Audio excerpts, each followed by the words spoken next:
नगरीच्या दैनिकात सलग 2.5 वर्ष उलट तपासणी नावाचा स्तंभ त्यांनी लिहिलेला आहे. सरांनी अनेक साप्ताहिकात लिखाणही केलेले आहे. त्यात भूमिपुत्र, लोकप्रभा. सरांनी 10,000हून अधिक लेख लिहिलेले आहेत आणि त्यापैकी काही लेखांचे संग्रह पुस्तक रूपाने प्रसिद्ध, तर 3,000हून अधिक लेख हे नेटवर उपलब्ध आहेत. त्यांचा जागता पहारा हा ब्लॉग 73 लाखाहून अधिक वाचकांनी वाचला आणि सरांनी नुकतंच प्रतिपक्ष नावाचं एक YouTube चॅनलही सुरू केलं आहे. तर मी आजच्या आपल्या वक्त्यांना विनंती करते की त्यांनी त्यांच्या आजच्या विषयाला म्हणजेच आत्मनिर्भर भारत या विषयाला सुरुवात करावी. नमस्कार. अशी अपेक्षा करतो की माझा आवाज सगळ्यांपर्यंत पोहोचतोय. आता तिसरा लॉकडाऊन संपण्याच्या दरम्यान देशाचे पंतप्रधान नरेंद्र मोदी यांनी आत्मनिर्भर भारत ही कल्पना मांडलेली आहे. 20 लाख कोटींचं त्यांनी प्रोजेक्ट काय ते पॅकेज जाहीर केलेलं आहे आणि अनेक त्यांच्या विरोधकांना किंवा टीकाकारांना तोंडात बोट घालायची वेळ आली आहे. कारण जितकी पॅकेजेस मागितली गेली त्यापैकी कुठेही 5 लाख 6 लाख कोटीच्या पलीकडे काय आकडा सांगायची हिंमत केली नव्हती. अशा वेळेला मोदींनी 20 लाख कोटी हा आकडा सांगितल्यावरच अनेकांची छाती दडपून गेली आणि ते स्वाभाविक होतं. पण आजवरचं राजकारण बघितलं 70 वर्षातलं, तर भारतीय मानसिकता अशी होती की विकास ही कल्पना विसरून गेले लोक. विसरून एवढ्यासाठी गेले की तुम्ही विद्यार्थी किंवा युवा मोर्चा आहात, तर तुम्हाला जास्त कळेल. आरक्षण हा आपल्या देशात कळीचा मुद्दा आहे की प्रत्येक लहान सहान समाज घटक, जातपात उपजात असेल ते त्याप्रमाणे आरक्षण मागतो. आणि आरक्षण मागतो याचा अर्थ आपण अपंग आहोत, आपण मागासलेले आहोत हे अभिमानाने सांगणारे वेगवेगळे समाज घटक पुढे येत चालले आहेत. आणि याला 70 वर्षाची प्रगती म्हणतात. आरक्षण किंवा सवलत ही मूलतः कुबडी असते. याचा अर्थ 70 वर्षात समाजाचे सगळेच घटक जवळपास लुळे पांगळे करून ठेवले गेले असा त्याचा अर्थ आहे. आणि अशीच मानसिकता, यालाच प्रगती विकास समजणारे लोक आहेत, त्यांना आत्मनिर्भर या शब्दाचा अर्थच कळणार नाही. मी ते मुद्दाम एक गोष्ट सांगेन. मला मुंबईत कंटाळा आला की विश्रांतीसाठी साताऱ्याला माण तालुक्यामध्ये जातो. तिथे माझ्या मित्राचं गाव आहे महिमानगड म्हणून. हे दुष्काळी गाव आहे, पिढ्यानुपिढ्या दुष्काळी गाव आहे. तर तिथे माझ्या मित्राचं गाव आहे आणि त्या गावापासून साधारण पुढे एक छोटस गाव आहे, त्याला उकिरडे म्हणतात. आणि तिथून खाली उतरलं की सुरखानवाडी म्हणून दुसरं गाव आहे. तो जो घाट लागतो त्याला उकिरड्याचा घाट म्हणतात. त्या मित्राची जी नारळी बाग घाटाच्या तळाशी आहे, तिथे आम्ही एकदा बसलो होतो. आणि उकिरडे गावचे एक ज्येष्ठ माजी सरपंच किंवा नेते आबा इंदलकर तिथे आलेले होते. आणि गप्पा वगैरे आमच्या झाल्या आणि दुपारचा असा उन्हाळ्याचा काळ होता, रणरणीत ऊन होतं. आणि ते आबा, आम्ही म्हटलं की आज इथेच आहोत, इथेच खिचडी करून खाऊ म्हणून आम्ही सगळी तयारी केली होती. तर आबा म्हणाले मी निघतो. तर माझा मित्र ड्रायव्हरला म्हणाला जरा आबांना नेऊन सोडून ये. तर ते म्हणाले नको नको मी जाईन म्हणाले. तर तो मित्र म्हणाला की अहो आबा असं काय करता, एवढं ऊन आहे जास्त आणि घाट आहे, अख्खा घाट चढावा लागेल तुम्हाला. ते म्हणाले नाही रोजची सवय जाईन म्हणाले. असं दोनदा झालं आणि तिसऱ्यांदा परत त्यांनी ती गाडी आणि तो सगळा विषय झाल्यावर आबा इंदलकर बोलता बोलता म्हणाले की अहो कशाला लंगडा करता, उद्या गाडी कुठे आहे. आम्ही सगळे हसलो. आबा निघून गेले आणि माझ्या डोक्यात एक वाक्य राहिलं, कशाला लंगडा करता, उद्या गाडी कुठे आहे. हे का लक्षात राहिलं हे समजून घेतलं पाहिजे. की मला ते खटकलं होतं. आम्ही सगळे हसलो. आबाई गेल्यानंतर आम्ही त्यांची पाठमोरी टिंगल पण केली, हे सत्य आहे. याचं कारण आबा खरोखर लंगडे होते. त्यांचा एक पाय ऍक्सिडेंटमुळे अधू झालेला होता. आणि मनात खटकून राहिलं की हा माणूस खरोखरच लंगडा असताना लंगडा कशाला करता हे वाक्य बोलतोच का? आपली दृष्टी जी असते, आपण विचार करतो, तर इतकी साधी सरळ गोष्ट आहे. तर लंगडा माणूस लंगडा कशाला करता असं का म्हणतो? पण त्यांचं तेवढंच वाक्य नव्हतं, त्याच्या पुढे एक वाक्य होतं, की लंगडा कशाला करता, उद्या गाडी कुठे आहे? हे वाक्य माझ्या डोक्यात घुमत राहिलं. 2-3 दिवस गेल्यानंतर मला त्या वाक्याचा उलगडा झाला, की आबा आम्हाला असं सांगत होते, की मी लंगडा आहे, हा घाट आहे, एवढं उन्हाचा कडाका आहे, पण रोज घाट चढतो, आज पण चढेन, त्रास होणार, पण तो त्रास झाल्यानंतर सुद्धा मी घाट चढून जाणार आहे. मी घाट पायाने नाही चढत, लंगड्या पायाने नाही चढत, तर तो घाट मी मनाच्या हिमतीने चढतो. तेव्हा मनाने लंगडा करू नका असा त्याचा अर्थ होता. आता मनाने लंगडा म्हणजे काय?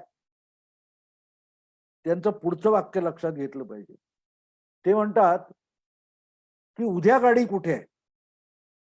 म्हणजे आज जर मी गाडीतून गेलो ऊन आहे आणि घाटाला चढ आहे म्हणून, आणि उद्या जेव्हा मला हा घाट चढायचा आहे, त्यावेळेला मला वाटेल, की अरे गाडी असती तर बरं झालं असतं. आणि त्यामुळे तो उद्या घाट चढताना मला जड जाईल. आणि तेव्हा मला माझ्या पायाला लंगडे पण जाणवेल. तेव्हा मला लंगडा करू नका म्हणजे मनाने लंगडा करू नका. मित्रांनो, गेल्या 70 वर्षामध्ये ज्याला आपण विकास म्हणतो ना, ज्याला सवलती म्हणतो ना, प्रत्येक गोष्टीत तुम्हाला अन्न सुरक्षा आहे, अमुक आहे, तमुक आहे. आत्ता पण बघा, एवढी विपरीत परिस्थिती आहे, जग उलथून पडलेलं आहे. पण आपल्याकडचे सगळे जाणकार, अगदी संपादकांपासून माजी अर्थमंत्र्यांपर्यंत हातात वाडगा घेऊन उभे आहेत, आम्हाला पॅकेज द्या. मी काय बोललो त्याचा अर्थ कळला. आबा इंदलकर हा सामान्य एका गावातला जुना कार्यकर्ता किंवा माजी सरपंच, जे वाक्य बोलतो त्याचा आशय समजून घ्या मित्र. उद्या गाडी कुठे आहे? उद्या पॅकेज कुठे आहे? आज तुम्हाला प्रत्येकाच्या खात्यात, राहुल गांधी सांगतात, प्रत्येकाच्या खात्यामध्ये पहिले 5-5, 7-7 हजार रुपये टाका. ठीक आहे, 10-12 हजार रुपये टाकले जातील. पुढच्या महिन्यात काय? पुढच्या महिन्यात ते पैसे आणायचे कुठून? त्याच्या पुढच्या महिन्यात काय? आणि याला लंगडे पण म्हणतात मित्रांनो, की हातपाय. माझा एक तुमच्यासारखाच तरुण मित्र आहे पुण्याचा. तो आम्ही कोकणातला आहे, मालवणी आहे, आणि तो पुण्यामध्ये मालवण कट्टा म्हणून एक हॉटेल चालवतो. गेल्या 1.5-2 वर्षापासून त्याचा हा उद्योग चालू आहे. आणि या लॉकडाऊनमुळे एकदमच सगळं बंद झालं आणि त्याची तारांबळ उडालेली होती. आता गेल्या 3 दिवसापासून त्याने परत थोडं थोडं करून टेक अवे वगैरे वगैरे काहीतरी, अंबर कर्वे नावाचा दुसरा मुलगा आहे, तो काय ते मराठी पदार्थांचं हॉटेल चालवतो. त्या मुलांनी थोडं थोडं परत सुरू केलं. त्यांना कोणीही पॅकेज दिलेलं नाही, पण इच्छा आहे. त्यांनी त्यातून परत उभं राहायला सुरुवात केली आहे. त्यांनी कुठचं पॅकेज मागितलेलं नाही. त्यांनी फक्त आम्हाला मोकळीक मिळावी अशी अपेक्षा केली, आणि तेवढी मोकळीक मिळतात सुरुवात सुद्धा केली. याला आत्मनिर्भर म्हणतात. जे काय आहे हाताशी त्यापासून परत सुरुवात केली. ज्याचा गल्ला दिवसाला 1-1 लाख रुपये येत होता गुरुचा आमच्या, कधी कधी 80,000 1 लाख रुपये गल्ला येत होता. तर त्यांनी आता परवा पहिल्यांदा सुरुवात केली, की बाबा तुम्ही फोन करा, आम्ही तुमच्या कॉलनीच्या दारात आणून पदार्थ ठेवू. 3,500 रुपये, आज त्याचे 24,000 रुपये गल्ला आला. इथे तुम्हाला कळेल की आत्मनिर्भर म्हणजे काय. आपण सुरुवात केली पाहिजे. आणि देशाचे माजी अर्थमंत्री, मोठमोठे अर्थतज्ञ, अर्थशास्त्री हातात वाडगा घेऊन उभे आहेत आणि स्वतःसाठी नाही, दुनियेसाठी भीक मागतायत. अशा लोकांना आत्मनिर्भर म्हणजे काय हे कळूच शकत नाही. कारण त्यांनी आतापर्यंत जे तत्वज्ञान मांडलं, कारभार केला, धोरणं मांडली, ती सगळ्या जनतेला हातात वाडगा घेऊन उभं राहायची. आणि आता जी परिस्थिती कोरोनाने आणली, या कोरोनाने पहिल्यांदा प्रत्येकाला आपली आपली अवकात दाखवून दिली. मग तो अंबानी असो, टाटा असो, किंवा जो कष्टकरी स्थलांतरित मजूर आहे, मायग्रंट वर्कर आहे, त्या सगळ्यांना एका सपाटीवर आणून उभं केलंय, की कोणासमोरही उद्याचं भवितव्य नाहीये. मोठमोठ्या बड्या कंपन्या आहेत, करोडोची उलाढाल करणाऱ्या, त्यांना देखील उद्या खेळतं भांडवल कुठे आहे ही समस्या भेडसावते. तर या सामान्य माणसाला उद्याचं अन्न कुठे आहे ही समस्या भेडसावते. सगळ्यांच्या विवंचना तशाच्या तशा आहेत आणि त्यामुळे आत्मनिर्भर याचा अर्थ काय? आणि हे फक्त आपल्याकडच्या बोलताना बोलतात मायग्रंट वर्कर किंवा बड्या कंपन्या, MSME वगैरे हे शब्द आपण ऐकतो. जी परिस्थिती आली आहे ती सगळ्या जगावर आली आहे. अमेरिकेचा अध्यक्ष क्लोरोफिनच्या गोळ्या पाठवा म्हणून आपल्याकडे दादागिरी करतो, रिक्वेस्ट करतो, हातापाया पडतो. एवढी अमेरिका दुबळी झाली. जगाला दादागिरी करणारा माणूस हा कुठच्या अवस्थेत येऊन पडलाय? किंवा ब्राझीलचे जे अध्यक्ष आहेत त्यांना मोदींनी खास करून विशेष स्पेशल केस म्हणून त्या क्लोरोफिनच्या गोळ्या पाठवल्या, तर त्यांना हनुमानाची संजीवनी आठवली ब्राझीलच्या अध्यक्षाला. कारण तो लंगडा होऊन पडलाय. हे साधं त्याच्या देशातल्या लागणाऱ्या रुग्णांना लागणारं एक साधं औषध, त्याच्यासाठी मोठी टेक्नॉलॉजी नाही, हे खूप जुनं औषध आहे. पण त्याच्या निर्मितीसाठी त्याला परदेशावर अवलंबून राहायची वेळ आली. आणि ही जी सगळी अर्थव्यवस्था आपण बघतोय, जी जागतिकीकरण, मुक्त अर्थकारण वगैरे हे शब्द वापरले गेले, ग्लोबलायझेशन, त्याच्यातून जी अर्थव्यवस्था उभी करण्यात आली ती सगळ्या देशांना आणि समाजांना लुळे पांगळे करून टाकणारी ठरलेली आहे. आणि अशा वेळेला आत्मनिर्भर ह्याची टिंगल सुरू केली का? आजच कोणीतरी, मला वाटते सामनाचा अग्रलेख आहे की आत्मनिर्भरचा मेक इन इंडिया होऊ नये. ही आपल्याकडची बुद्धिमत्ता आहे मित्रांनो. आपण काय करायचं नाही आणि दुसरा कोणी करत असेल त्याची टिंगल करायची. हा आपल्याकडचा बुद्धिवाद होऊन बसलाय. आणि त्यातून या सगळ्या अर्थव्यवस्था निर्माण झाल्या. ही अर्थव्यवस्था जागतिकीकरण आलं कुठून? तर अमेरिकेतल्या किंवा आणखीन कुठल्या पुढारलेल्या देशातल्या कंपन्या, त्यांना तिथल्या मजुरांना द्यायचा पगार परवडत नव्हता, तिथल्या व्यवस्था परवडत नव्हत्या, अर्थकारण परवडत नव्हतं, पण प्रॉफिट काढायचा होता, तर त्यांना स्वस्त मजुरीच्या देशात कारखाने हलवायला लावण्यात आले आणि त्याला जागतिकीकरण नाव देण्यात आलं. पण त्यामुळे जगातल्या सगळ्या देशांना लागणारा 45% माल चीनमधून येणार आणि चीनच करोनाग्रस्त झाला तर मग उरलेल्या जगाने करायचं काय? हे परावलंबित्व जे आहे, हे परावलंबित्व हे त्या जागतिक अर्थव्यवस्थेने आणलं आणि त्याचं समर्थन करणारे, त्याच्या संकल्पना मांडणारे, त्याचं गुणगान करणारे, त्याचं सगळ्या आरत्या करणारे जे लोक होते, त्यांना हे येणारे कळलं नाही की इतकं जर जग आपण सगळं एकमेकावर अवलंबून ठेवलं तर मूलभूत गरजा आहेत त्याच्यासाठी सुद्धा वाडगा घेऊन हातात मोठमोठ्या देशांना उभं राहायची पाळी येईल.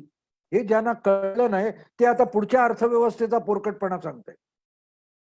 आणि त्यामुळे अशा लोकांना काय नाही, हे कमी पडत असेल आपण भीक मागू, त्याच्यासाठी पॅकेज मागू, त्याच्यासाठी काहीतरी आणखीन सवलती मागू, अनुदान मागू, याची इतकी सवय लावण्यात आली की आपण आपलेच पाय आहेत त्याच्यावर उभे राहू शकतो का याविषयी आजच्या जगातली माणसं साशंक होऊन गेलेत. लोकांना जाग करावं लागतं. अरे तू तुझ्या पायावर उभा राहा, संकट आलंय, संकट येतंय, तुला पाय आहेत, तू उभा राहा, तू धावू शकतोस, तू पळू शकतोस, त्या संकटापासून दूर जाऊ शकतो, हे सांगायची वेळ आली. आणि त्याच्यात हे जे असे वागणारे आहेत, आमचा गुरु असेल किंवा मी काल परवा रत्नागिरीची एक बातमी बघितली, डान्सिंग क्लास चालवणारा एक कोण शिक्षक आहे आणि आता ह्या परिस्थितीत सोशल डिस्टन्सिंग आलं, लॉकडाऊन आला, त्याच्याकडे येणार कोण शिकायला? महिनाभर इकडे तिकडे होते ते पैसे संपल्यावर पोटाच्या भुकेने त्याला जागृत केलं आणि त्याने ठरवलं की आपण भाजी आणायला जातो तर आपण 4 लोकांना व्हॉट्सअपवर ऑर्डर मागून भाजी बोलवू. कोणीतरी त्याला सांगितलं की मासे आणलेस तरी आम्ही घेऊ. आज त्याने गेल्या 15-20 दिवसामध्ये हा एक व्यवसाय उभा केला, ज्या व्यवसायाची त्याला काही माहिती नव्हती, पण तो स्वतःच्या पायावर उभा राहिला. त्याने डान्सिंग क्लासला पॅकेज द्या म्हणून नाही सांगितलं मित्रांनो, त्याला आत्मनिर्भरता म्हणतात.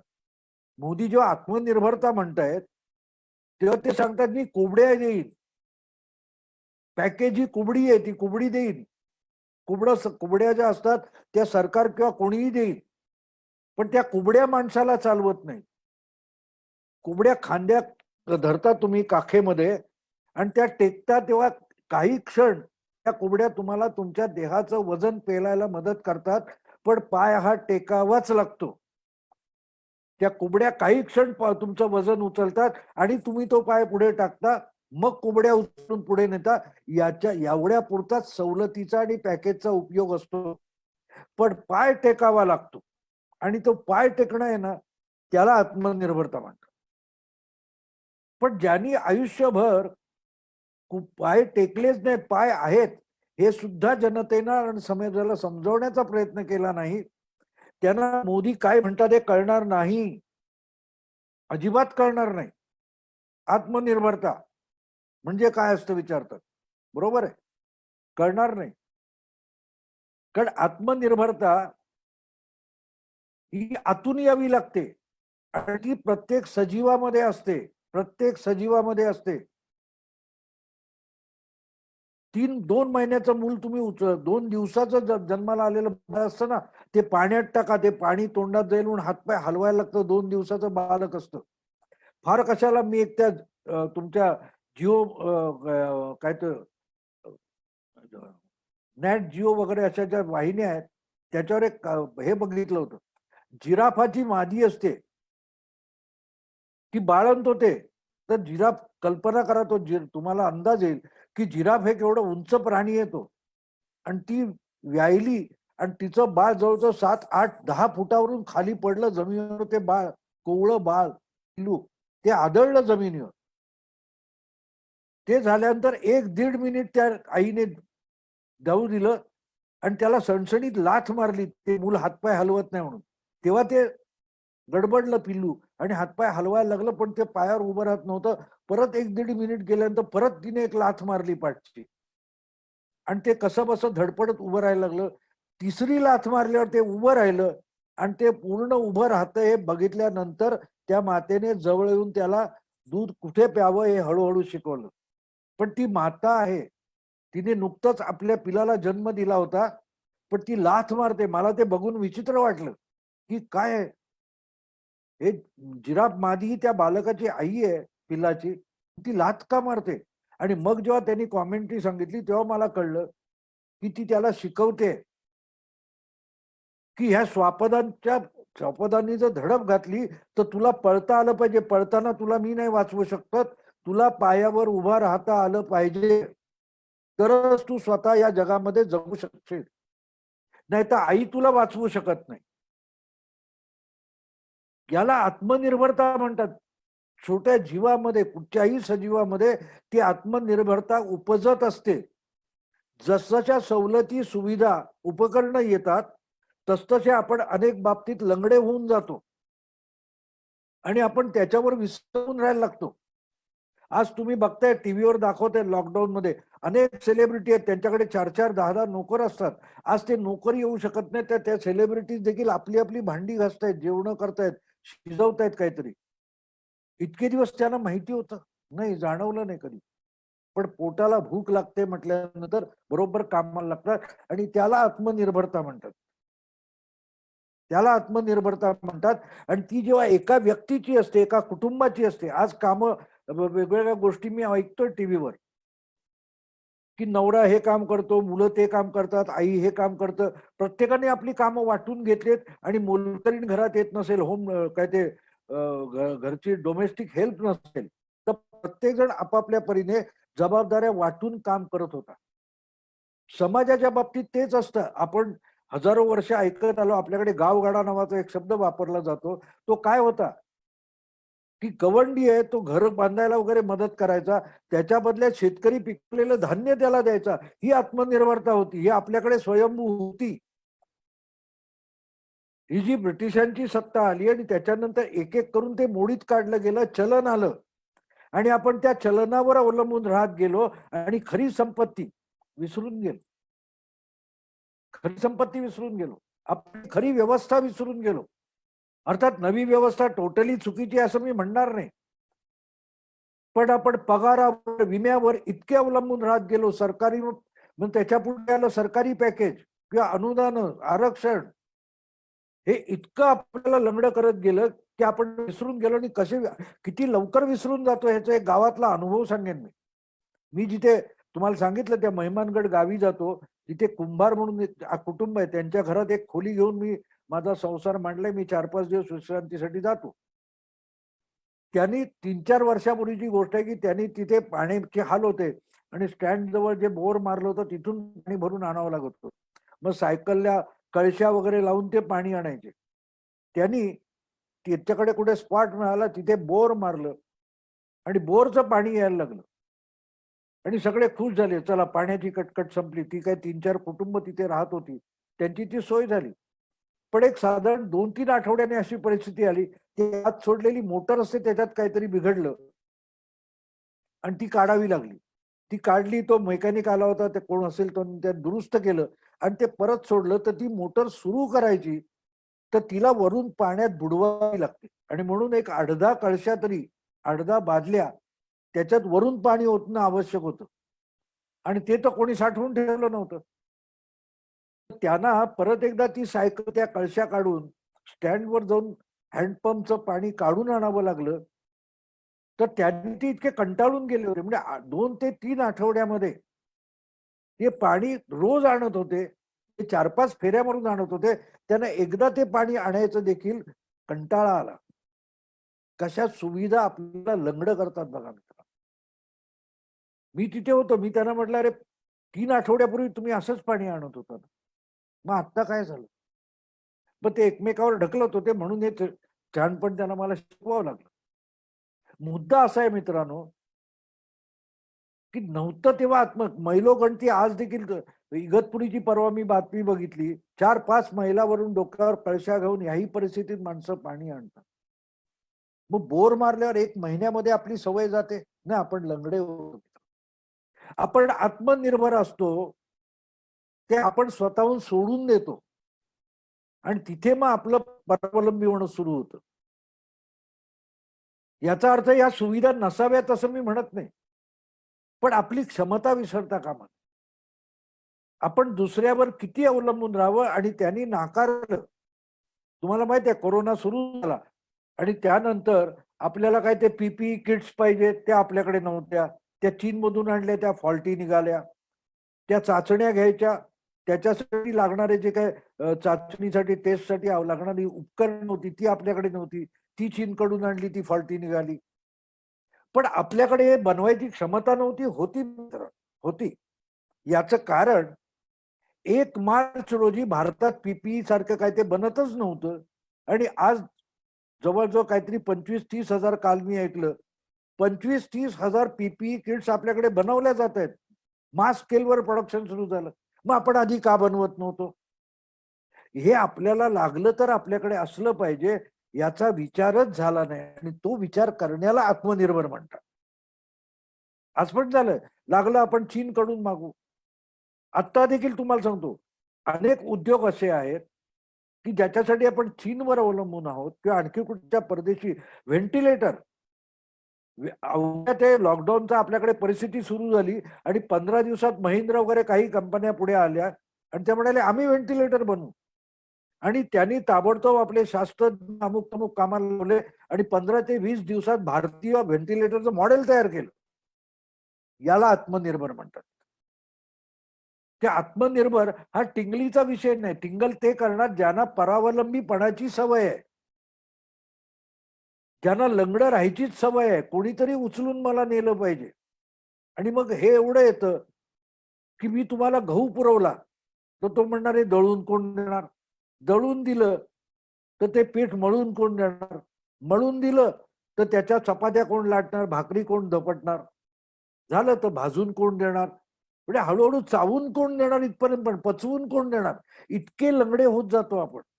इतके लंगडे होत जातो आणि त्यातून हा फक्त माणसापुरता विषय मी सांगतोय. तुम्ही तो राष्ट्राला 130 कोटीनं लावून बघा, मग केवढं परावलंबित्व येतं. आज जेव्हा सगळेजण पॅकेज पॅकेज पॅकेज बोलतात आणि त्या पॅकेजला जेव्हा शहाणपण मानलं जातं, तेव्हा असा विचार करणारे जे आहेत त्यांना कळूच शकत नाही की आत्मनिर्भर असतं म्हणजे काय. आपण आपल्या पायावर उभं राहणं, आपलं अन्न आपण शिजवणं, ही जशी देश एका व्यक्तीसाठी निर्भरता असते, आत्मनिर्भरता असते, त्यालाच राष्ट्रीय पातळीवर समाजाने एकमेकांच्या गरजा पुरवण्याची व्यवस्था म्हणतात, ज्याला पूर्वापार आपल्याकडे गावगाडा म्हणत होते. आजच्या काळात गावगाड्याची गरज नाहीये, त्याची गरज नाहीये. पण आपल्याला आवश्यक असलेल्या वस्तू आपल्याकडेच निर्माण झाल्या पाहिजेत. त्या सुद्धा अशा निर्माण झाल्या पाहिजेत की गहू आम्ही पंजाबहून आणणार, हे कशाला पाहिजे. तिथे तिथे छोट्या छोट्या प्रमाणावर याचं उत्पादन होऊन जर एकमेकाच्या गरजा भागवणे इतके आपण स्वयंभू असतो, तर आज इतकी अगतिकता आपल्या वाट्याला आली नसती. आणि मोदी ज्या वेळेला आत्मनिर्भरता म्हणतात, त्याचा अर्थ तो आहे. आणि हा फक्त भारतासाठी नाहीये. मोदी सांगतायत एक माणूस जगातला असा आहे की तो जागतिक विचार करतोय. मोदींनी आत्मनिर्भरता असा शब्द वापरला, तो भारतापुरता नाही, तो अमेरिकेसाठी सुद्धा लागू होतो, तो ब्राझीलसाठी सुद्धा लागू होतो, तो चीनसाठी सुद्धा लागू होतो. याचं कारण मित्रांनो लक्षात घ्या की चीनने आर्थिक प्रगती इतकी केली, चीन जगातला 2 नंबरची आर्थिक महाशक्ती झाला, लष्करी हे बोलणं ठीक आहे. आज घडीला चीनच्या आर्थिक प्रगती हा त्यांच्याच गळ्यातला धोंडा झालेला आहे. याचं कारण असं की या सगळ्या परिस्थितीनंतर चीनकडून माल घ्यायला लोक तयार नाही आहेत. त्यांचा जो काय 45% जगाची निर्यात चीनकडून होते, तर ती निर्यात झाली नाही, तर चीनचे कारखाने चालणार कसे. कारण त्यांनी उत्पादन केलेला माल कोणीतरी घेतला पाहिजे, म्हणून त्या मालाच्या विक्रीसाठी चीनला परदेशावर अवलंबून राहायला लागले. ही सुद्धा वस्तुस्थिती आहे. आणि मोदी जेव्हा आत्मनिर्भरता म्हणतात, त्याचा अर्थ माल निर्यात तर झाला पाहिजे आपला, पण शक्यतो आपल्याला परदेशात कुठल्याही गोष्टीसाठी अवलंबून राहण्याची पाळी राहता कामा नये. शक्यताच नको. आपण आपल्या सगळ्या गरजा भागवता आल्या पाहिजेत. आणि जगाने आपली कोंडी करायची म्हटली तर आपली कोंडी होता कामा नये. त्याला आत्मनिर्भरता म्हणतात. आणि आज घडीला असा विचार करणारा जगाच्या पाठीवर कुठलाही नेता नाहीये, ना चीनमध्ये आहे, ना अमेरिकेत आहे, पाश्चात्य देशात नाहीये. त्या आत्मनिर्भरता याचा अर्थ समजून घ्यायला लागतो मित्रांनो. तो इतका सोपा नाहीये. मला या निमित्ताने एक गोष्ट आठवते की त्यांनी जो म्हटलंय मोदींनी, लोकल आणि व्होकल, म्हणजे आपण आपल्या देशी मालाची जी निर्मिती होते त्याच्यासाठी आग्रह धरणं, त्याच्यासाठी व्होकल होणं. ते एकमेकाशी बोलताना पण आपण एकमेकाला पटवलं पाहिजे, बाबा रे आपण आपल्या देशातला माल घेतला पाहिजे तर आपल्या कंपन्या चालतील आणि आपल्याला अशा कुठच्या पुढच्या संकटात चीनवर अवलंबून राहायला लागणार नाही. याच्यासाठी व्होकल होणं, बडबडणं, बोलणं, प्रचार करणं आणि लोकल पातळीवर मालाची निर्मिती करणं आणि ते ग्लोबल पातळीवर नेणं. याचा अर्थ काय मित्रांनो. मला 30-40 वर्षापूर्वीची एक गोष्ट आठवते. म्हणजे माझ्या मुलीला इंग्लिश मीडियम मध्ये घातली होती, ती काढून मराठीत आणण्याचा माझा हट्ट होता. आणि त्यासाठी मराठी मीडियम मध्ये शिकलेल्या मुलांवर काय परिणाम होऊ शकतो याचा अभ्यास करण्यासाठी मी अनेक प्रिन्सिपल, जुने मेरिट मध्ये आलेले विद्यार्थी, त्यांचे पालक, अशा शेकडो लोकांना भेटून मी 3 लेख लिहिले होते. आणि त्या निमित्ताने मी मुंबईच्या पार्ले टिळक विद्यालयाचे प्राचार्य सहस्र बुद्धे म्हणून होते, त्यांना भेटलो होतो. त्यांनी मला एक फार सुंदर किस्सा सांगितला की ते जपानमध्ये गेले होते. आपल्या दक्षिण कोरियामध्ये कुठची तरी अशी जागतिक शैक्षणिक परिषद सेमिनार होता, त्याला गेले होते. त्याच्यानंतर तिथून ते याला गेले, जपानला गेले होते फिरायला. तर जपानचे जे शिक्षण मंत्री होते त्या कोरियाला आलेले, त्यांनी त्या सगळ्यांबरोबर जपानी भाषेतच बोलाचाल केलेली होती. जपानी भाषेत ते बोलत होते. आणि तिथे त्यांनी खायची वेळ आली, काय घ्यायची वेळ आली, तर ते जपानी मालच कोरियात सुद्धा विकत घेत होते. तर त्यांना सहर्ष बुद्धे म्हणाले, मी त्यांना विचारलं की इथे पण तुम्हाला जपानी कशाला लागतं, तुम्ही घेताय ती वस्तू इथे कोरियाचा माल पण आहे. ते म्हणाले नाही, हे मी घेतलं तर त्यातला पैसा हा माझ्या देशात परत जाईल. याला ग्लोबल म्हणतात. आणि त्याच्यानंतर म्हणजे मी जपानमध्ये गेलो होतो आणि मग जेव्हा ते आमच्या शिष्टमंडळाशी बोलायला लागले, त्यावेळेला ते धडधडीत इंग्लिशमध्ये आमच्याशी बोलत होते. तर मी त्यांना विचारलं की तुम्ही मग कोरियात जपानी भाषेत का भाषण केलं? तर त्यांनी सांगितलं की तिथे जगाला माझं ऐकायचं होतं, ती जगाची गरज होती. इथे तुम्ही आलाय तर माझं जपानचं तुम्हाला कळलं पाहिजे म्हणून तुम्हाला समजणाऱ्या भाषेत बोलतोय. याला ग्लोबल म्हणतात. लोकल, व्होकल आणि ग्लोबल असं जे मोदी म्हणतात त्याचा हा अर्थ आहे मित्रांनो. आपण सर्वार्थाने स्वावलंबी झालो तरच आपण जगद्गुरु होऊ शकू, जगातली एक महाशक्ती होऊ शकतो. आणि त्याची सुरुवात आपल्या घरापासून होत असते, आपल्या गल्लीपासून, आपल्या गावापासून होत असते. एक गाव समर्थपणे उभा राहतो तेव्हा तो गाव त्या तालुक्याला उभा करण्यासाठी पुढाकार घेऊ लागतो. 10 गावं तशी तयार होतात की त्या तालुक्याला बदलतात, 2 तालुके अख्ख्या जिल्ह्याला बदलतात, राज्य बदलतात, देश बदलतात. त्यामुळे ज्याला आपण आत्मनिर्भरता म्हणतो त्याचा अर्थ इतका व्यापक आहे. आणि तो जर तुम्ही लक्षात घेतला नाही तर मी ज्या पत्रकारी व्यवसायात आहे त्याची आज दुर्दशा झाली आहे. कारण गेल्या कित्येक वर्षामध्ये, 40 वर्षामध्ये, मी कालच त्याच्यावर एक व्हिडिओ बनवलाय की पत्रकारितेलाही कोरोना मारतोय. याचं कारण लेखणीवर, पत्रकारिता ही लेखणीवर उभी राहिली पाहिजे. पत्रकारिता ही बुद्धीवर उभी राहिली पाहिजे, प्रबोधनाच्या पायावर उभी राहिली पाहिजे. ती जेव्हा भांडवलाच्या आहारी गेली आणि भांडवलावर बुद्धिमत्ता विसंबून राहिली, तिथे पत्रकारितेचा अस्त सुरू झाला. आणि आज पत्रकारिते डबघाईला आलेली तुम्हाला दिसते.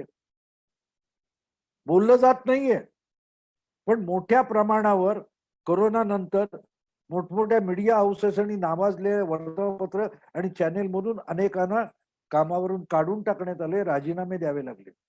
याचं कारण पत्रकारिता पण आत्मनिर्भर राहिली नाही. त्यामुळे आत्मनिर्भर याचा अर्थ समजून घ्या की 20 लाख रुपये मिळणार आहेत, आपण चेंज करू आणि नंतर परत वाडगा घेऊन उभं राहू, असा त्याचा अर्थ नाहीये.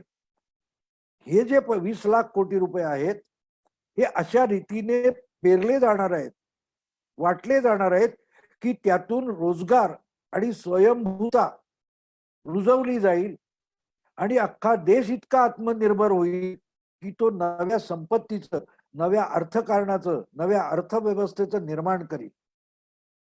त्या आत्मनिर्भरता याचा व्यापक अर्थ काय होतोय मी तुम्हाला साधारण अर्ध्या तासात सांगितलं. आता तुमच्यातल्या कोणाला काही प्रश्न विचारायचे असतील तर ते विचारायला हरकत नाही. नक्कीच भाऊ, आपण अतिशय मोलाचं मार्गदर्शन, आत्मनिर्भर भारत म्हणजे नेमकं काय हे समस्त महाराष्ट्रातील युवकांना आज या ठिकाणी आपण सांगितलेलं आहे. भाऊ, आम्हाला काही प्रश्न या ठिकाणी आलेले आहेत. आम्ही नुकताच तुमचा मीडियातील प्यादे व मोहरे हा व्हिडिओ पाहिला. तर खऱ्या अर्थाने महाराष्ट्राने भाऊ तोरसेकर आणि अनेक परखड पत्रकार पाहिलेले आहेत. तर आजच्या बदललेल्या पत्रकारितेच्या स्वरूपाविषयी आपण काय सांगाल? हा विषय तसा माझ्यासाठी खूप जुना आहे.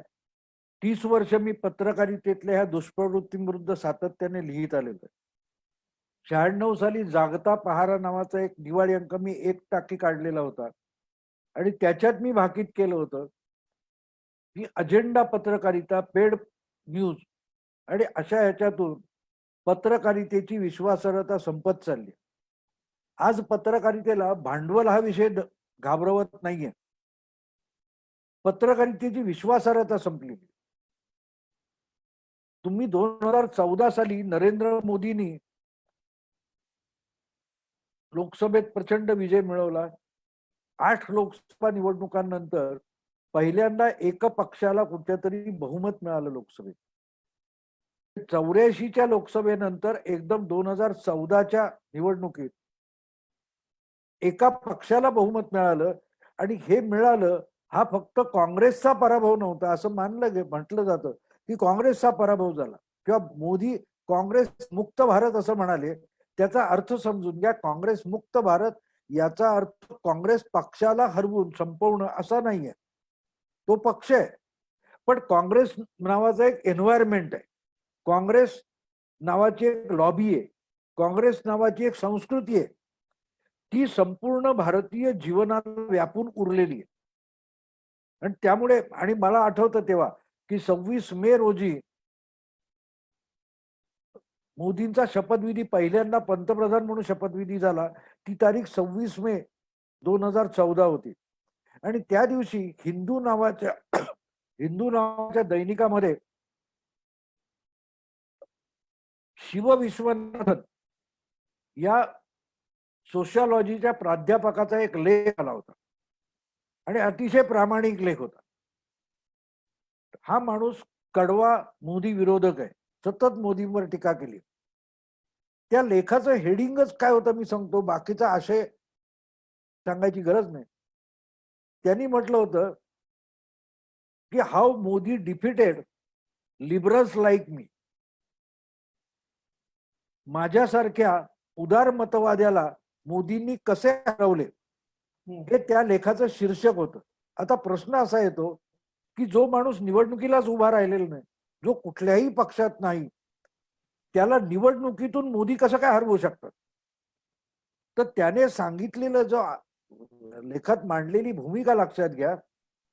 त्यांनी शिव विश्वनाथन या माणसाला मोदींनी हरवलं नाही. तर तो ज्या एन्व्हायरमेंटचं नेतृत्व करतो, काँग्रेस नावाची जी संस्कृती आहे, जी दडपशाही आहे, जी हुकुमशाही सांस्कृतिक साहित्यिक कला क्षेत्रामध्ये बौद्धिक क्षेत्रामध्ये दादागिरी करणारी जी प्रवृत्ती आहे, स्वतःला सिव्हिल सोसायटी लेफ्ट लिबरल्स म्हणणारी जी संस्कृती आहे, तिचा पराभव मोदींनी केला असं त्यांना म्हणायचं. आणि त्याच प्रवृत्तीचा पगडा गेल्या 30-40 वर्षात एकूण पत्रकारितेवर पडला. मी स्वतः डाव्या चळवळीतून पुरोगामी चळवळीतून आलेला. दलित पॅन्थरच्या त्या आरंभीच्या काळामध्ये नामदेव ढसाळ, राजा ढाले मित्र होते आणि त्या संघटनेच्या स्थापनेच्या काळात मी त्यांच्याबरोबर काम केलेलं आहे. पण हळूहळू माझ्या लक्षात आलं की एका ठराविक अजेंड्याचे लोक या सगळ्या चळवळी, मग त्या विद्रोही कला असेल, विद्रोही साहित्य असेल, या सगळ्या भागामध्ये एक अजेंडा यायला लागला आणि तो पत्रकारितेत पण आला. आणि त्यामुळे ते सगळं त्याच्या आहारी जात गेलं. आणि आज तुम्ही बघाल, तुम्ही कुठच्याही टीव्हीवरच्या चर्चेत बघा, काँग्रेसचा प्रवक्ता नसतो. जो काँग्रेसची बाजू हिरिरीने मांडत असतो त्याच्या खाली पॉलिटिकल अनालिस्ट, राजकीय विश्लेषक असं लिहिलेलं असतं. बरोबर. याचा अर्थ सगळी पत्रकारिता काँग्रेस संस्कृतीतली आहे. सगळी म्हणजे हे जे भूमिका मांडणारे आहेत हिरिरीने, जे स्वतःला पत्रकार, बुद्धिमान, संपादक, आविष्कार स्वातंत्र्यवादी वगैरे म्हणतात, हे सगळे तुमच्या लक्षात येईल की ते काँग्रेस संस्कृतीचा भाग आहेत. त्यामुळे आज पत्रकारितेची विश्वासार्हता आपण संपली म्हणतो, तेव्हा ती पत्रकारिता खरी पत्रकारिता नाही, ह्या लोकांनी काबीज केलेली पत्रकारिता आहे. ती खऱ्या पत्रकारांनी रिक्लेम केली पाहिजे. आजच माझं जुन्या काळातल्या, माझ्या काळातल्या पत्रकारांची, ज्येष्ठ पत्रकारांची बोलणं झालं की यातून पत्रकारिता रिवाईव्ह कशी होईल. मी त्यांना एक उदाहरण दिलं की आता माझी इच्छा आहे की खरोखर स्वतःच एक दैनिक सुरू करावं. माझ्याकडे भांडवल नाहीये, पण नवीन दैनिक मी तुम्हाला सांगतो मित्रांनो, याच काळामध्ये तुमच्याच लातूर मराठवाड्यातला एक मुलगा पुण्यात येऊन एक मासिक चालवतो, चपराक मासिक. ही या काळात बंद पडलेली एक संस्था होती. मासिक म्हणजे साप्ताहिक किंवा दैनिक, बाकीचे सगळे बंद पडले होते. या मुलाने गेल्या 10 वर्षामध्ये चपराक नावाचं मासिक केवळ वर्गणीदार घेऊन चालवलेलं आहे. आणि या लॉकडाऊनच्या काळामध्ये आजच त्याने मला सांगितलं की 2400 नवे वर्गणीदार त्याला मिळाले. याचा अर्थ पत्रकारिता किंवा वाचन संस्कृती संपलेली नाही. हा, वाचनीय पाहिजे, अजेंडा नकोय, असा त्याचा अर्थ आहे. त्यामुळे ही जी भांडवलशहानी किंवा काळा पैशावर, दरोडेखोरीतून आलेल्या पैशावर चाललेली पत्रकारिता आहे ती संपणार आहे, पण खरी पत्रकारिता संपणार नाही. म्हणून मी त्या माझ्या 2 मित्रांना सांगितलं की मला आता दैनिक काढायची इच्छा आहे, पण मी दैनिक काढलं तर त्याची किंमत 10 रुपये असेल. माणूस जर 5 आणि 6 रुपयाचा चहा दिवसातून 4 वेळ पित असेल, तर मी 4 पानी काढलेलं वर्तमानपत्र तो 10 रुपयाला घेईल, पण त्याला ते 10 रुपयाच्या किमतीचं वाटलं पाहिजे असं मी काढेन. ज्यावेळेला 1 आणा किंमत दैनिकाची वर्तमानपत्राची होती आमच्या तरुणपणी, तेव्हा चहा 1 आण्याला मिळायचा. आज वर्तमानपत्र 3 आणि 4 रुपयाला विकायला छापणारे घाबरतात आणि कोपऱ्यावरचा टपरीवाला देखील 5 रुपयाला आपल्याला कटिंग चहा देतो. पूर्ण चहा मागितला तर तो 10 रुपये सांगतो आणि आपण देतो त्याला, कारण त्याला त्याच्या क्वालिटीची, मालाची खात्री आहे. तो आत्मनिर्भर आहे की तो जेवढासा धंदा करतो, तो जो माल बनवतो त्याला किंमत मिळेल याची त्याला खात्री आहे. पण आम्ही रोज शुभ्र कोऱ्या कागदावर काहीतरी छापतो आणि ते विकलं जाण्याची आम्हाला हमी नाहीये, कारण आम्ही करतो ती पत्रकारिताच नाही, ही वस्तुस्थिती आहे. पण नवी पत्रकारिता परत उभी राहील. ती जी या अजेंडा पत्रकारितेत फसलेली पत्रकारिता आहे ती बाहेर पडेल आणि ती परत आत्मनिर्भर म्हणून उभी राहील. मित्रांनो, शेवटच्या टप्प्यात तुम्हाला एक त्याच्यात सांगतो त्या प्रश्नाचं उत्तर देताना की आम्ही बाळशास्त्री जांभेकरांचं नाव घेऊन त्यांनी जो पहिला दर्पण नावाचं पहिलं नियतकालिक काढलं त्या काळात, त्याचं कौतुक सांगतो. पण त्यांनी काढलेल्या पहिल्या त्या नियतकालिकाच्या प्रतीची किंमत किती होती सांगत नाही. 1832 मध्ये त्यांनी पहिलं दैनिक काढलं, एक काय असेल ते 1832 मध्ये किंवा असं काहीतरी होतं. तर त्यावेळेला त्याची किंमत 1 रुपया ठेवली होती. म्हणजे कंपनी सरकार आलं होतं आणि त्याच्यामध्ये काम करणारे जे काय नोकऱ्या कारकुनी करणारे जे वर्ग होता थोडासा सुशिक्षित, तो वाचू शकायचा. त्याचे पगार 2 किंवा 3 रुपये महिना नव्हते. अशा काळात एक माणूस मराठी नियतकालिक काढतो आणि त्याची किंमत 1 रुपया ठेवतो, तर तो वेडा नव्हता. पण जांभेकरांना एक माहिती होतं, मी जो पण छापून काढतोय नियतकालिक त्याची किंमत एवढी आहे, तो ऐवज आहे. 1 रुपयाला माणूस विकत घेईल. आज आम्ही त्यांनी 300 प्रती काहीतरी छापल्या होत्या त्याच्या, आज 3 कोटी प्रती छापल्या जातात वेगवेगळ्या मराठी दैनिकाच्या. आणि आम्ही आज इतक्या वर्षानंतर, 150 वर्षानंतर काहीतरी आम्ही अजून 5 रुपये आणि 10 रुपयाच्या किमतीत अडकून पडलोय.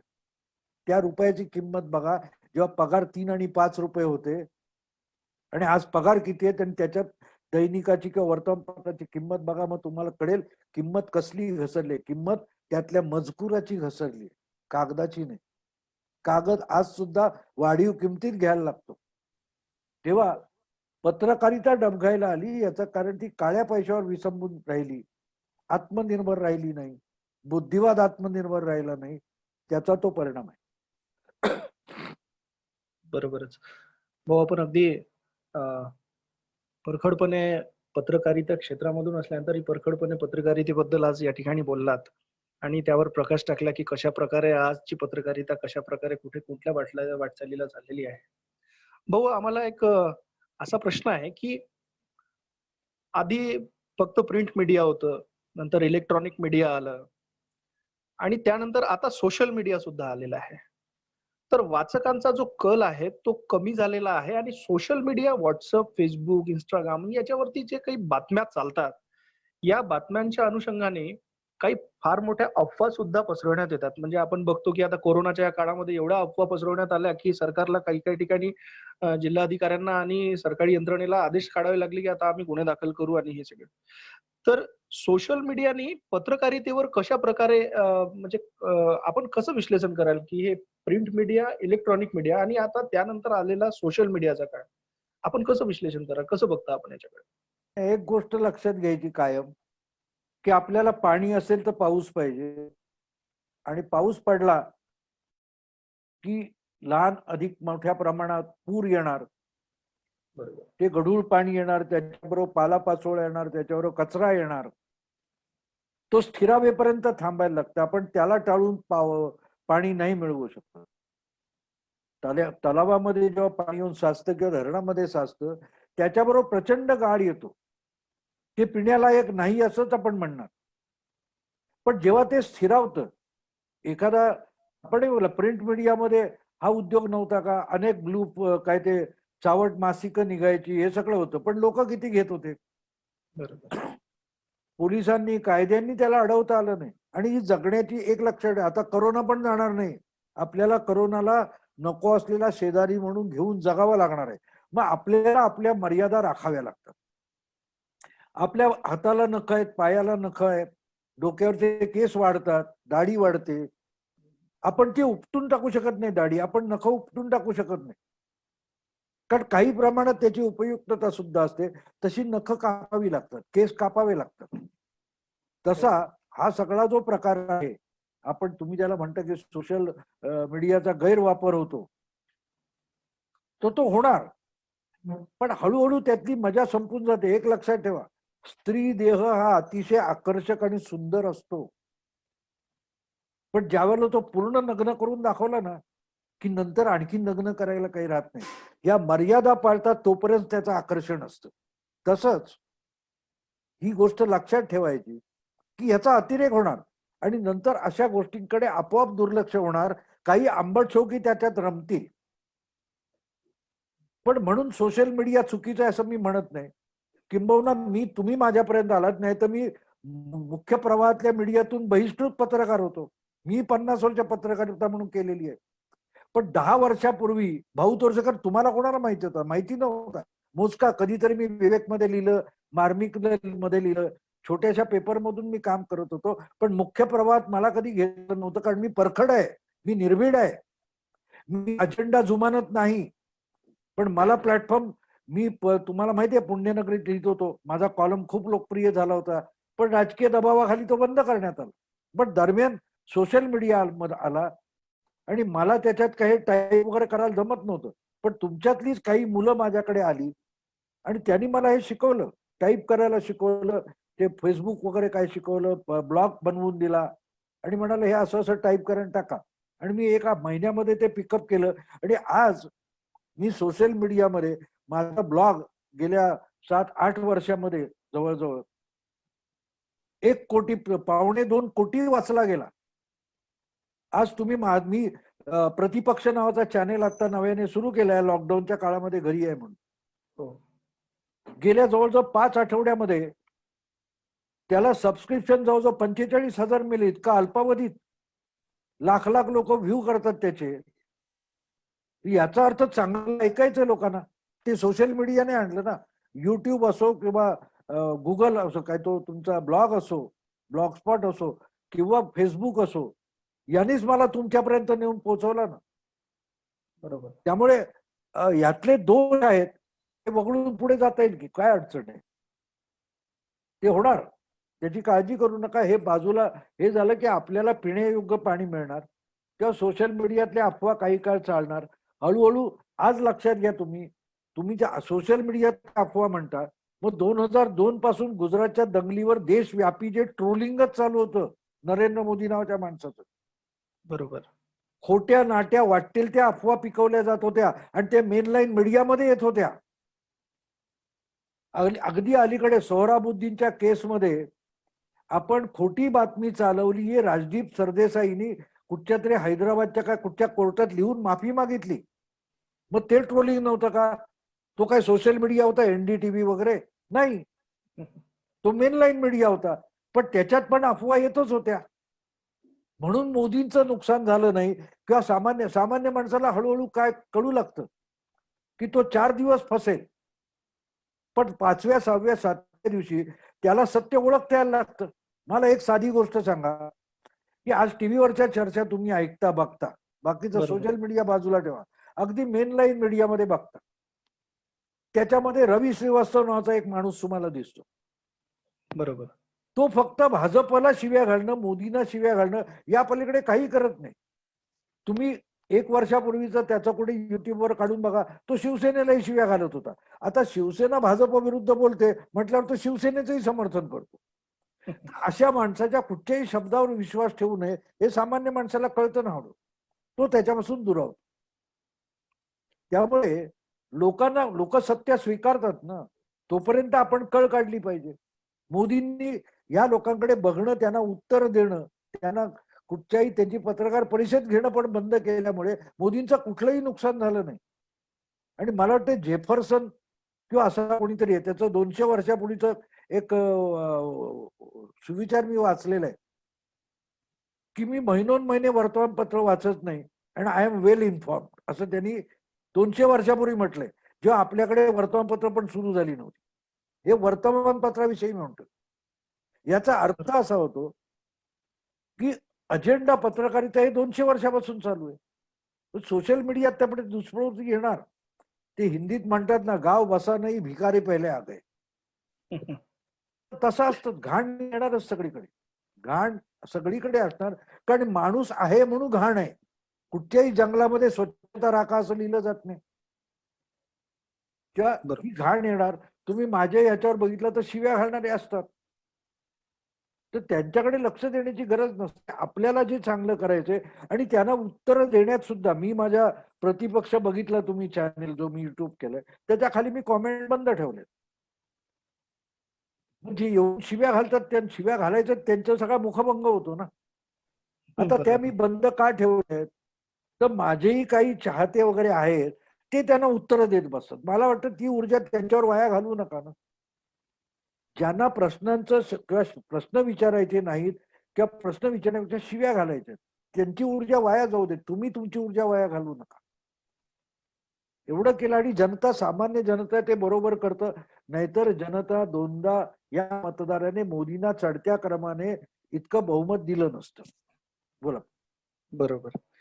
निश्चितच जनतेने दोनदा एवढा जनतेचा कौल एवढा प्रचंड मताधिक्यासह भारतीय जनता पक्षाला मोदींच्या नेतृत्वामध्ये विजयी करून पाठवलं नसतं. यालाच अनुसरून भाऊ आमचा एक आणखी असा प्रश्न आहे की 2014ला मोदीच का आणि पुन्हा 2019ला मोदीच का, ही तुमची पुस्तकं अतिशय लोकप्रिय झाली आणि माननीय मोदीजींच्या नेतृत्वामध्ये 300 जागा घेऊन भाजपा जिंकणार असं आपण त्यावेळी आपण मत प्रकट केलेलं होतं.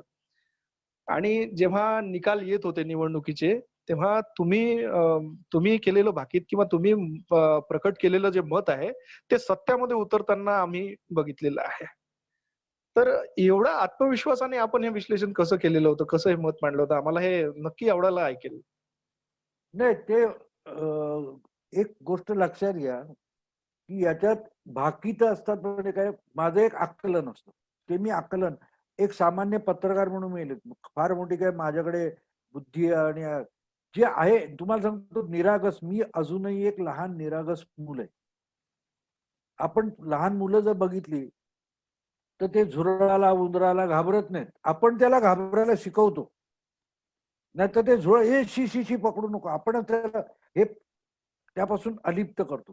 नाही तर किती निरागस असतं मूल. ते जसं फूल हातात घेईल तितक्याच निरागसपणे ते झुरळ किंवा उंदीर किंवा कुठच्याही प्राण्याजवळ जातं. पण त्याच्या मनात आपण भीती घालतो. तशी आपल्याला मिळणारी माहिती, सांगितली जाणारी माहिती जी आहे त्याच्याकडे आपल्याला निरगस बघता आलं पाहिजे की हा सांगतोय त्याच्यात तथ्य किती आहे, सत्य किती आहे. हे जर तुम्ही निरागस असाल, तुमचे पुरागस, आता मी तुम्हाला अगदी नावं घेऊन सांगणार नाही, पण एक सांगतो, तुम्ही उल्लेख केलात की मोदीच काय, हे माझं 14 सालचं जे पुस्तक आहे ते प्रॅक्टिकली मोदी उमेदवार होण्याआधी लिहिलंय असं म्हणायला हरकत नाही. याचं कारण मोदींनी 2012 मध्ये जी गुजरात विधानसभा तिसऱ्यांदा जिंकली, तेव्हा माझ्या डोक्यात असा विचार आला की हा माणूस काय करतोय गुजरातमध्ये की जिंकतो. म्हणून मी मिळेल तितक्या बातम्या, त्यांच्यावरचे लेख वाचत गेलो आणि फेब्रुवारी, मार्च आणि एप्रिल असे 3 महिने मी 27 लेख पुण्यनगरीमध्ये मोदींवर लिहिले होते. त्याचंच हे पुढे पुस्तक झालं. पुढे ऑगस्टमध्ये ते पुस्तक झालं, पण ते फेब्रुवारी ते एप्रिल 13 मध्ये लिहिलेलं पुस्तक होतं. ज्यावेळेला ते प्रकाशक आणि काही मित्र म्हणाले की भाऊ याचं पुस्तक करू आता, कारण मोदी खरंच उमेदवार झाले ते. तर मला असं तेव्हा वाटलं होतं की परत एकदा भाजप ज्या परिस्थितीत आहे त्या परिस्थितीत त्याला डायनामिक लिडरशिप पाहिजे. बरोबर. आणि ती डायनामिक लिडरशिप मोदी देऊ शकत होते. त्याचं आणखीन एक कारण असं होतं की 2011-12 मध्ये युपीए सरकार किती डबघाईला आलेलं दिसत होतं. पण एखादं सरकार किती नालायक आहे, अत्याचारी आहे राज्यकर्ता म्हणून त्याची सत्ता जात नाही. ती सत्ता जाण्यासाठी समाजातला जो बुद्धिजीवी वर्ग असतो त्या बुद्धिजीवी वर्गाने त्याच्यावर टीकेची झोड उठवावी लागते. ते बरोबर. किती सरकार नालायक आहे ते जनतेला पटवावं लागतं आणि त्याच्यातून जनता रस्त्यावर यायला लागते. पण ती जनता रस्त्यावर यायला लागली म्हणून राज्यकर्ता सत्ता गमावत नाही. तो नालायकपणे चालू राहतो. काँग्रेस 70 वर्ष 50 वर्ष सत्तेत का राहिली याचं उत्तर मी सांगतोय ते आहे की अल्टरनेटिव्ह नव्हता. त्याला बाजूला करायला जनतेला एक पर्याय लागतो, दुसरा कोणतरी शासन करता लागतो. बरोबर. आणि मला लक्षात येत होतं की केजरीवाल असो किंवा अण्णा हजारे असो किंवा अगदी रामदेव बाबा असो हे त्यावेळेची आंदोलनं लीड करत होते 2011-12 मध्ये तुम्ही बघाल तर. बरोबर. पण अडवाणी असोत किंवा शरद पवार असोत किंवा असे जे नेते इतर होते, शरद यादव असतील किंवा जे इतर कोणी नेते होते काँग्रेसला पर्याय म्हणून उभे असलेले राजकारणात, ते कोणी त्या जनतेचं नेतृत्व करायला पुढे येत नव्हते. अगदी अडवाणी सुद्धा नाही, भाजप सुद्धा नाही. याचं कारण भाजपकडे सुद्धा ती डायनामिक लिडरशिप नाहीये हे माझ्या लक्षात आलं होतं. आणि तेव्हा मग मी शोधत होतो की कोण अल्टरनेटिव्ह लिडरशिप म्हणून पुढे येऊ शकतो. आणि तेव्हा माझ्या लक्षात आलं की मोदी, कारण त्या दरम्यान आता ज्याला तुम्ही मगाशी ट्रोलिंग म्हणालात, हे ट्रोलिंग करून मेन लाईन मीडियाने, मुख्य प्रवाहातल्या मीडियाने ट्रोलिंग करता करता मोदी देशाच्या कानाकोपऱ्यात नेलेला होता. मोदी विषयी लोकांना उत्सुकता होती, कुतूहल होतं. आणि मग जेव्हा लोकांच्या समोर कुठल्या ना कुठल्या मार्गाने मोदींच्या गुजरात विकासाचं मॉडेल जात होतं तेव्हा तो अल्टरनेटिव्ह म्हणून आकार घेतोय हे मला दिसत होतं. आणि त्यामुळे मग मी विचार केला आणि मी त्या सगळ्या निवडणुकींचा, आधीच्या निवडणुकांचा मी सेफॉलॉजीचाही थोडा अभ्यास करतो, ते बघत गेलो तेव्हा माझ्या एक गोष्ट लक्षात आली की तोपर्यंत म्हणजे 2014ची निवडणूक होण्यापूर्वी ज्या लोकसभा निवडणुका 80 पासून झाल्या होत्या त्याच्यामध्ये मला 332 जागा लोकसभेच्या अशा सापडल्या की ज्या भाजपने कधी ना कधी, कुठची एकदा जिंकले, कुठची दोनदा जिंकले, कुठची तीनदा जिंकले, एकदा जिंकली, दुसऱ्यांदा हारली, तिसऱ्यांदा जिंकली, अशा 332 मतदारसंघ मला सापडले. आणि मग मला असं वाटलं की जर भाजपकडे मोदींसारखी डायनामिक लिडरशिप असेल तर त्या 332 पैकी 275 जागा म्हणजे बहुमत येऊ शकतं. त्याच्यात भाजप बरोबर शिवसेना किंवा इतर सगळे काही छोटे मोठे पक्ष होते आणि ते जोडीला असतील तर भाजप हा बहुमताचा पल्ला ओलांडू शकतो. हे गणित होतं माझं आणि ते मी मांडलं. त्यामुळे पहिल्यांदा जेव्हा मी हे मांडलं, आणि तुम्हाला गंमत वाटेल ते पुस्तक अजून तुम्ही तुमच्याकडे असेल कोणाकडे, तर माझं ते मोदीच आहे 14 सालचं जे 13 सालचं पुस्तक आहे ते काढून वाचा तर तुम्हाला त्यातली एक गंमत सापडेल की त्यातला जो पहिला लेख आहे, बाकीचे सगळे लेख फेब्रुवारी ते एप्रिल 13 मधले, पण जो पहिला लेख आहे तो ऑगस्ट 13 मध्ये मी लिहिलेला आहे. पुस्तकाची छपाई व्हायची होती म्हणून, असा बियाचा आधुनिक अवतार. आणि त्याच्यात मी केलेलं भाकीत होतं की मोदी फक्त काँग्रेसला हरवून भाजपची बहुमताने सत्ता आणतील असं नाहीये. मोदी नेहरू गांधींचा वारसा पुसून टाकतील. हे मी ऑगस्ट 2013 मध्ये केलेलं भाकीत आहे. हे आज जे 4 वर्ष मोदीची 4 वर्ष सत्ता झाल्यानंतर 2018 नंतर हे नेहरूंचा वारसा पुसतायत असं सगळा मेनलाईन मीडिया, पुरोगामी मीडिया बोलायला लागला. ते सुद्धा माझं 4 वर्ष आधीचं, 5 वर्ष आधीचं भाकीत. आता ते आपण बघतोय. तेव्हा हे केलेलं भाकीत जे होतं ते निरागस डोळ्याने मी घटना बघू शकतो म्हणून करू शकलो होतो. 2013ची तुम्हाला 19ची परिस्थिती सांगतो. माझं ठाण्यामध्ये गणेशोत्सवामध्ये व्याख्यान होतं आणि मग प्रश्नोत्तर होती ही 2014च्या निवडणुका. आणि मोदी सरकार. त्याच्यात एका श्रोत्याने मला प्रश्न विचारला होता की लवकरच निवडणुका 5-7 महिन्यांनी होणार आहेत, त्याच्यात काय होईल? तेव्हा मी त्याला सांगितलं की 300 जागा मोदी 300+ येतील. तर त्याने म्हणाले की गठबंधनाचं काय? तर म्हटलं गठबंधन वगैरे काय होऊन उपयोग नाहीये, गठबंधन होत नाही. आणि अशी गठबंधनं मी माझ्या शाळकरी वयापासून बघत आलोय. माझ्या ज्या आठवणीच्या निवडणुका आहेत 57 पासूनच्या, त्याच्यात कुठच्याही गठबंधनाला इतकं यश मिळत नाही आणि कुठलंही गठबंधन आपली मुदत पूर्ण करत नाही.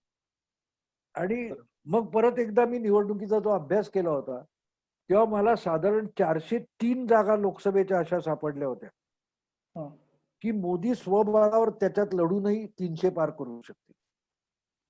आणि मग शिवसेनाला त्यांनी बरोबर घेतले होते, बरेच काही छोटे मोठे मित्रपक्ष होते, त्यामुळे त्यांनी 300 पार केलं. त्याच्यात काही मी फार मोठा पराक्रम केला होता असं अजिबात नाहीये, हे दिसत होतं. आणि इतरांना बघायचं नव्हतं, हा मुद्दा आहे.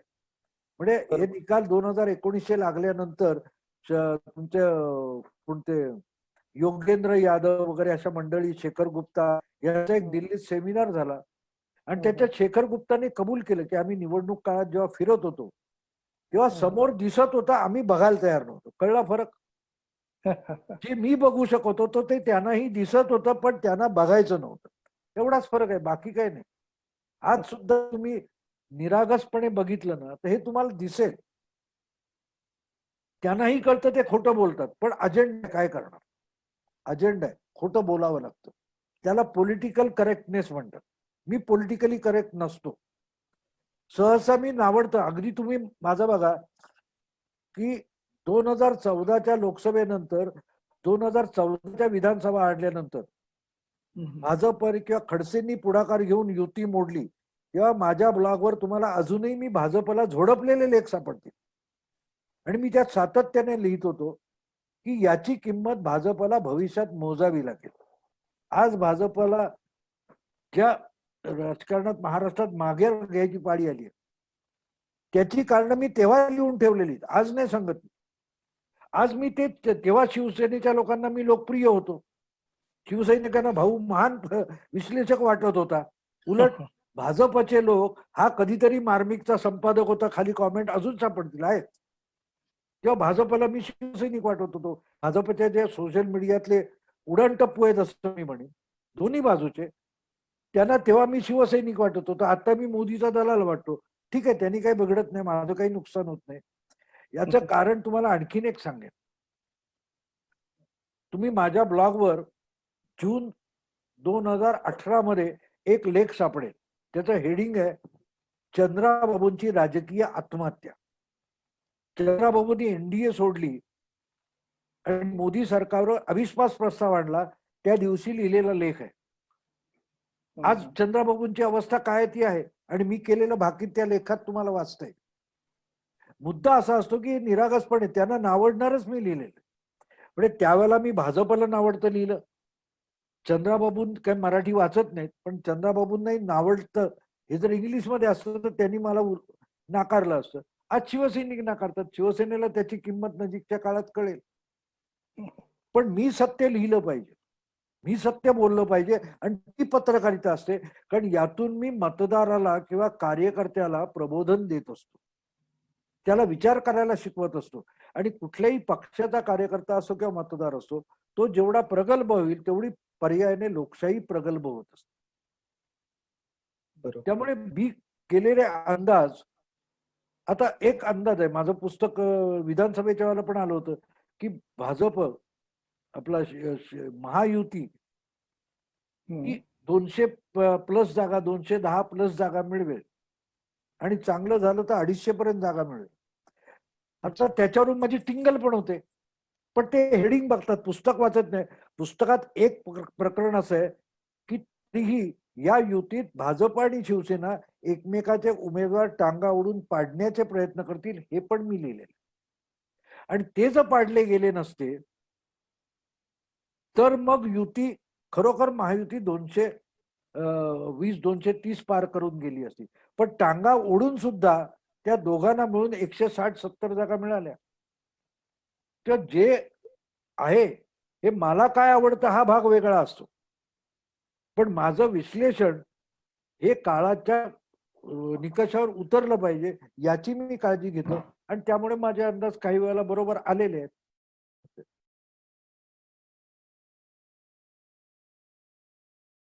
हॅलो. हा हा भाऊ. हा.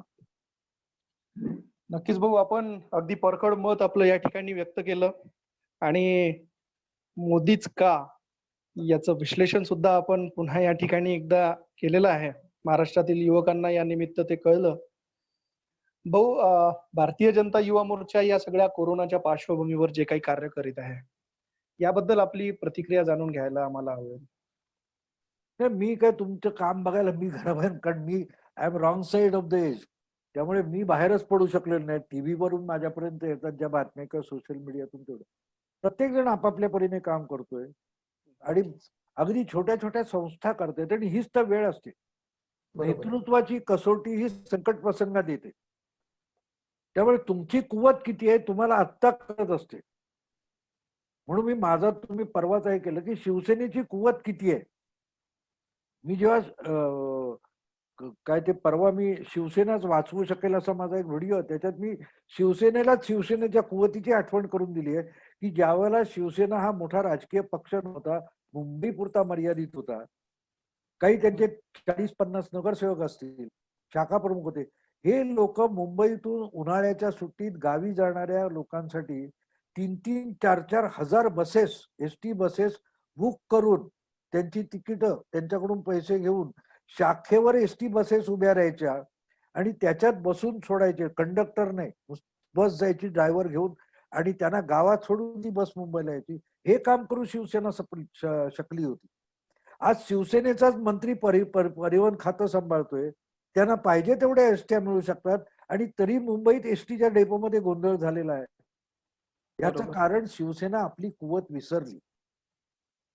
कसोटीच्या प्रसंगी तुमची कुवत आणि नेतृत्व हे सिद्ध होत असतं, आणि ते तुम्हाला आत्ता तुम्ही त्याची असेसमेंट करायची गरज नाही. अजून काही काळ चालणार हा, अजून निदान गणपती दिवाळी आवरेपर्यंत करोनाच्या धोक्यातून आपण बाहेर पडणार नाही आहोत, तेव्हा ह्याचं सगळ्याचं असेसमेंट करता येईल. आत्ता कोण किती काम करतोय त्याच्यावर आपल्याला काही म्हणणं योग्य नाही, पण असेल तिथे तिथे आपल्याला धावत जात आलं पाहिजे. मुंबईत शिवसेनेची गरज लोकांना होती ती त्यासाठी होती, आणि ती शिवसेना हरवलेली मला दिसते, म्हणून मी त्याच्यावर बोललो. तुमच्यावरही पुढच्या काळात बोलतोय. नक्कीच भाऊ, नक्कीच. मात्र भारतीय जनता युवा मोर्चाचा प्रत्येक कार्यकर्ता, पदाधिकारी आज गाव मंडल स्तरापर्यंत जाऊन अगदी लोकांपर्यंत, गाव तांड्यापर्यंत पोहोचून आज मदत करीत आहेत. मी त्या समस्त भारतीय जनता युवा मोर्चाच्या कार्यकर्ता, पदाधिकाऱ्यांना सुद्धा शुभेच्छा देतो पुढील कार्या सुद्धा साठी, की आज भाऊंनी ज्याप्रमाणे सांगितलेलं आहे की येणाऱ्या काळात सुद्धा आपल्याला पुन्हा हे मदत कार्य नेहमी पोचवावं लागणार आहे, करावं लागणार आहे. समाजकार्य म्हणून, सेवा कार्य म्हणून आपल्याला ते पोचवावं लागणार आहे, आणि याच प्रमाणावर आम्ही सुद्धा पुढे पुढे आणखी काम करू. तर मित्रांनो, आज आत्मनिर्भर भारत या विषयाला घेऊन अतिशय परखड प्रमाणे आपलं त्याने आपलं मत मांडणारे आजचे आपले वक्ते माननीय श्री भाऊ तोरसेकरजी यांनी आपला अमूल्य वेळ आपल्याला या ठिकाणी दिला. मी त्याबद्दल भाऊ आपले खरोखरच आभार व्यक्त करतो, आणि समस्त व्ह्यूअरचे सुद्धा मी या ठिकाणी आभार व्यक्त करतो. खूप खूप धन्यवाद. नमस्कार.